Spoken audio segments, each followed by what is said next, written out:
O gênero de terror moderno tem cerca de 200 anos e o consumimos na televisão há mais de 100 anos.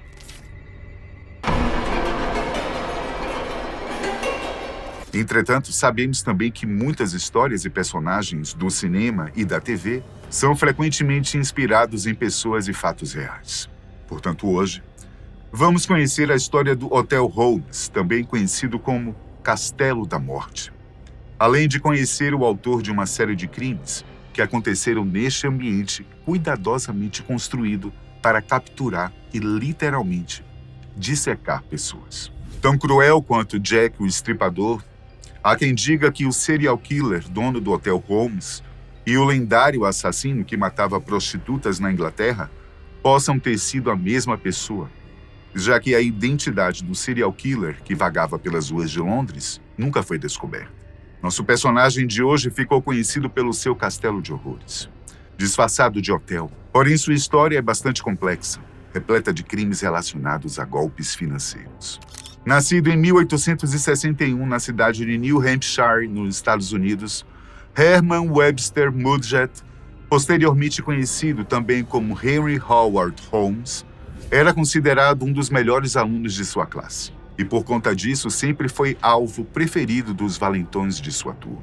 As histórias sobre este inescrupuloso assassino narram que, quando criança, o pequeno Holmes, depois de ser obrigado a invadir o laboratório de um médico de sua cidade e se deparar frente a frente com um esqueleto, ficou fascinado pela biologia e sua relação com a morte. Em 1882, Holmes, que na época atendia por seu verdadeiro nome, Herman Webster Mudgett, iniciou seus estudos no Departamento de Medicina e Cirurgia da Universidade de Michigan.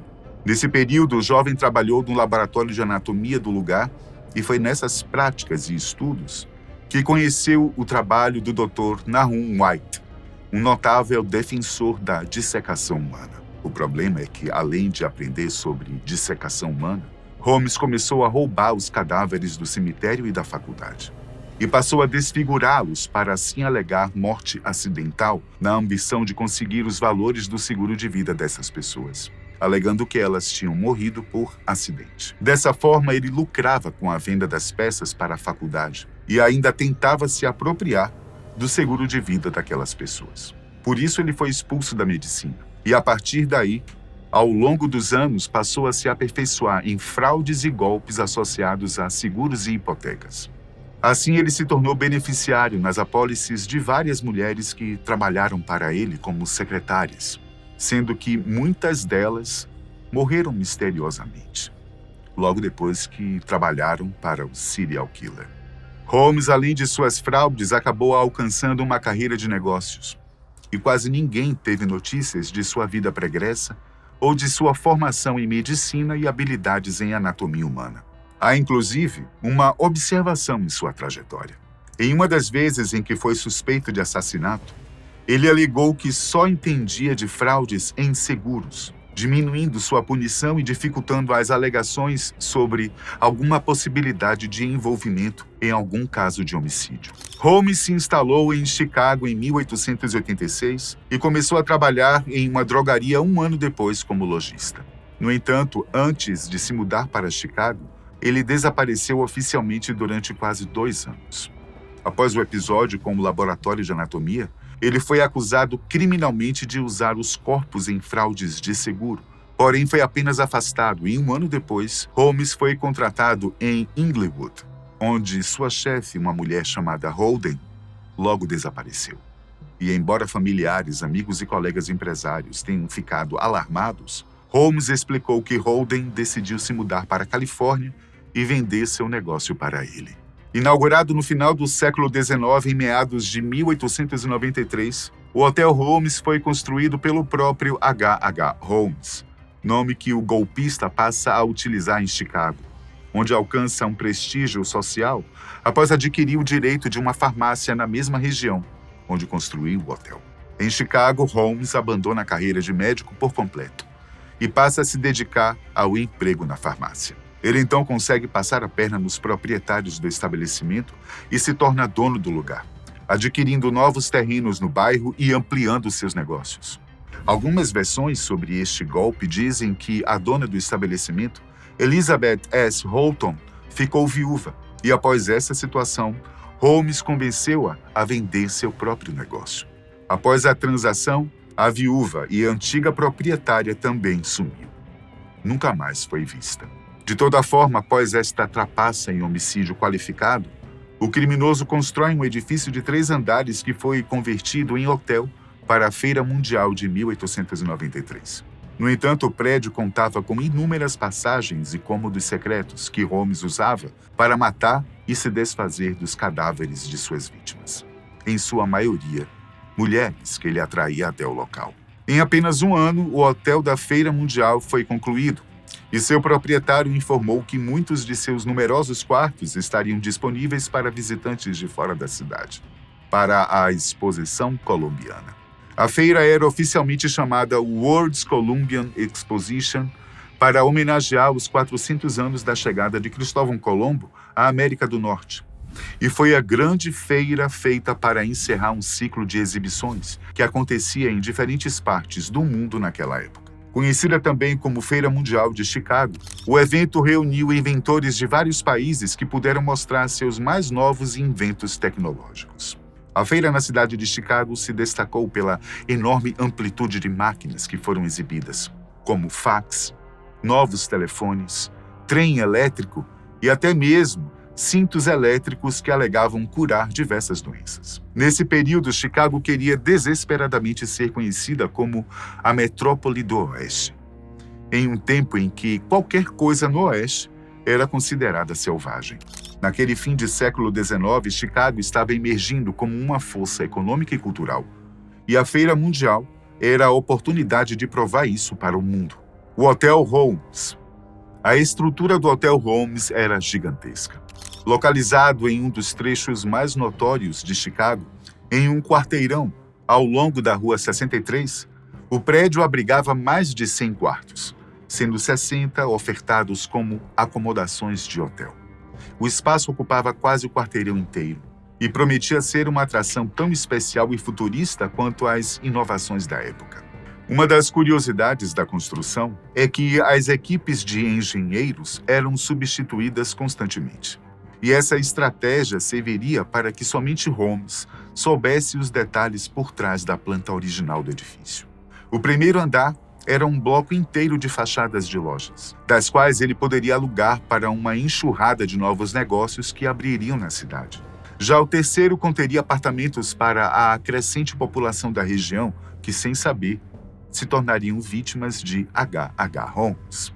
Alguns dos quartos tinham paredes com divisórias falsas, já outros possuíam 5 portas, sendo que algumas davam de cara com uma parede de tijolos. Muitos dos recintos ainda escondiam debaixo das tábuas do assoalho uma tubulação que ajudaria a levar os corpos até o porão, onde o assassino fazia experimentos com as vítimas. Detetives e estudiosos posteriores presumiram que um grande número de participantes da Feira Mundial de Chicago foram fadados a um final horrível nas mãos de Holmes no hotel que ele construiu com uma gigantesca câmara de tortura. Mais tarde, foi descoberto que o edifício também continha paredes equipadas com maçaricos, dispositivos de gaseificação e outras monstruosidades. O porão era mobiliado com mesa de dissecação e cubas de ácido e cal, materiais e estruturas que ele conhecia bem. Outros recursos que o hotel possuía eram alarmes em seus quartos, que alertavam Holmes sobre tentativas de fuga de seus hóspedes. Alguns pesquisadores acreditam que muitos foram mantidos prisioneiros por semanas ou meses antes de serem mortos pelo sádico criminoso. Embora há quem acredite que Holmes não gostava realmente de matar, mas que cometia esses crimes em atos de desespero por aquisição financeira e status social. O serial killer tinha várias maneiras de atrair suas vítimas até o Hotel Holmes. Ele colocava anúncios nos jornais da cidade. Oferecia empregos atraentes para jovens que buscavam uma oportunidade no mercado de trabalho. Insistindo na natureza ultra-secreta do trabalho, no local e na sua própria identidade, ele prometia um bom pagamento em troca de silêncio e discrição. E naquele mundo competitivo de Chicago da virada do século, havia muitas pessoas ávidas por ascensão financeira e prestação de serviços. Holmes oferecia muitas vezes a vaga de estenógrafa, aquele profissional capaz de acompanhar, através da escrita, a rapidez da fala. O papel das estenógrafas era escrever em uma velocidade bem mais elevada que a escrita comum, reproduzindo em texto escrito e com fidelidade as palavras do orador. E durante 2 anos do hotel, há indícios de que H.H. Holmes contratou mais de 150 mulheres para trabalhar como estenógrafas. Longe de estar saciado, Holmes também fez propaganda em busca de uma esposa, atraindo jovens esperançosas e interessadas em seu prestígio empresarial. Há um caso de uma funcionária, identificada pelo nome de Julia Connor, que desapareceu com sua filha após adentrarem as dependências do hotel. De acordo com as informações sobre os crimes cometidos no Hotel Holmes, quando o marido de Julia veio buscá-la com a filha, Holmes alegou que as duas tinham mudado de estado. Mas o fato é que o serial killer havia engravidado Julia, porém resolveu se casar com outra pretendente, o que alarmou a funcionária. Dessa forma, sem pestanejar, Holmes assassinou Julia. Ao longo de 7 anos, o lugar se tornou palco de uma série de assassinatos cometidos por Holmes. As causas da morte variavam e iam desde enforcamento a formas de tortura baseadas no estilo medieval.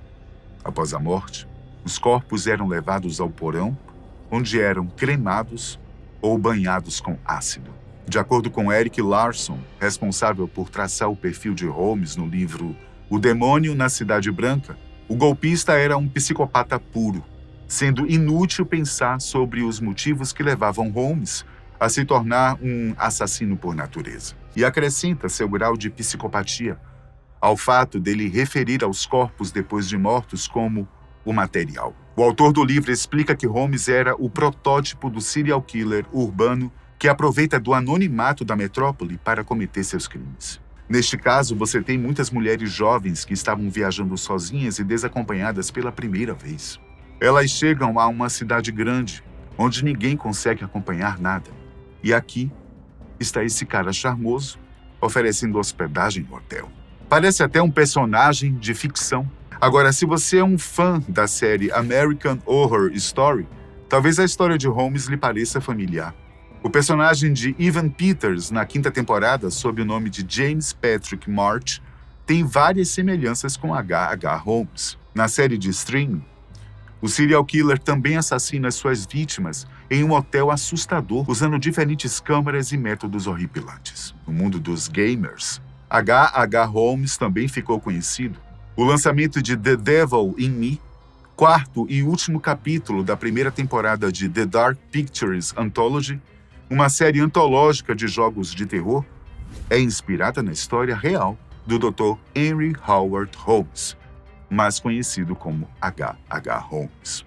Considerado o primeiro serial killer dos Estados Unidos a ter seus crimes amplamente conhecidos e investigados, Holmes, embora escondesse suas habilidades, era um médico especializado em anatomia. O hotel aparentava ser normal a princípio, porém muitos hóspedes não chegaram a fazer check-out, e após alguns anos foi descoberto que Holmes os assassinava de maneira brutal. O game conta a história de um grupo de jovens que trabalha em um documentário sobre H.H. Holmes e recebe a ajuda inesperada de um homem desconhecido, que diz ser obcecado com casos de assassinatos em série e até criou uma réplica do Castelo Assassino. O jogo inteiro se passa dentro do hotel, que é uma recriação precisa do Castelo de Holmes. Com inspiração em filmes clássicos do gênero, como Jogos Mortais, O Iluminado e Psicose, a ambientação promete uma atmosfera tensa e claustrofóbica para deixar o jogador apreensivo o tempo inteiro. Em julho de 1894, Holmes finalmente foi preso por fraude hipotecária. E embora sua terceira esposa o tenha libertado com o dinheiro sujo da fiança, Holmes usou seu curto período atrás das grades para lançar mais um golpe. O serial killer planejava executar uma grande fraude de seguros às custas do antigo cúmplice, Ben Pitezel, que cumpriu pena por uma de suas fraudes enquanto Holmes ficou afastado. Na esperança de eliminar as possibilidades de Pitezel reclamar de suas travessuras anteriores, Holmes planejou ficar mais rico eliminando o comparsa.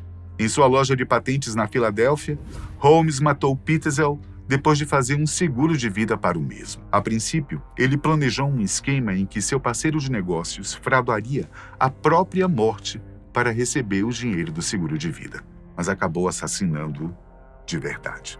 Mas a casa de H.H. Holmes caiu. Uma de suas colegas o denunciou para a polícia, e assim, um agente de Pinkerton, identificado como Frank Geyer, foi em busca do serial killer. Após assassinar o antigo sócio, Holmes disse à viúva de Ben Pitezel que alguns dos negócios obscuros de seu marido haviam sido descobertos e que, portanto, ele havia partido para Nova York incógnito. O assassino então levou Carrie, a viúva, e os filhos de Pitezel sob seus duvidosos cuidados até Nova York. A família até então não imaginava que Ben estava morto. Dessa forma, enquanto estava na estrada com os Pitezels restantes, Holmes decidiu enviar a viúva de volta para o leste para ficar com seus pais. Assim, as crianças foram deixadas nas mãos do serial killer, que primeiro matou o filho de Carrie, Howard, em uma casa abandonada em Indiana, e depois matou suas filhas com gás após trancá-las em um porta-malas enquanto o grupo estava em Toronto.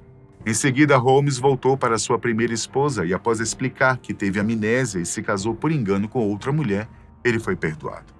Enquanto o detetive Geyer desenterrava a sujeira de Holmes e vasculhava o castelo assassino, o mesmo foi acusado de fraude em seguros e se declarou culpado.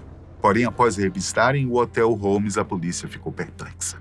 Evidências do propósito do Hotel Holmes foram fáceis de encontrar. Uma bola de cabelo estava enfiada sob as escadas do porão. Um relógio e botões de vestido permaneceram em uma das fornalhas, além de restos mortais, como ossos carbonizados. Ao longo do verão de 1895, as equipes trabalharam para desenterrar e catalogar todos os destroços do edifício. Posteriormente, o Hotel Holmes foi totalmente destruído por um incêndio misterioso, auxiliado por uma série de explosões. A gasolina pôde ser verificada e reconhecida como insumo do incêndio criminoso, mas ninguém sabia dizer se foi um dos muitos adversários de Holmes ou o próprio homem que o cometeu. Holmes foi condenado à morte na Filadélfia, onde matou seu antigo cúmplice.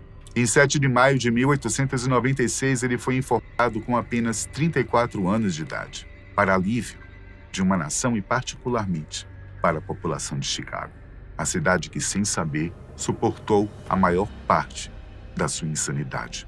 Alguns alegaram que, no momento do enforcamento, Holmes gritou que ele era o notório açougueiro de Londres, Jack o Estripador. Outros juram que, quando o pescoço de Holmes quebrou, um relâmpago atingiu o horizonte num dia claro de primavera. O fato de Holmes ter permanecido vivo com o pescoço quebrado por quase 15 minutos após a sua execução alimentou a crença de que seu espírito maligno era forte demais para morrer. Sobre as relações com Jack o Estripador, uma série de 8 episódios foi lançada pelo seu tataraneto Jeff Mudgett em 2017 no canal History, com a ambição de provar a seguinte teoria: H.H. Holmes e Jack o Estripador, na verdade, eram a mesma pessoa. Lembra-se de quando H.H. Holmes sumiu completamente dos Estados Unidos antes de se mudar para Chicago? Pois bem, seria neste período que o serial killer poderia ter cometido seus crimes na Inglaterra. Jeff Mudgett herdou 2 diários de Holmes, nos quais se baseou e desde então vive obstinado em saber mais, pesquisando pistas e fatos históricos que sustentem a sua teoria.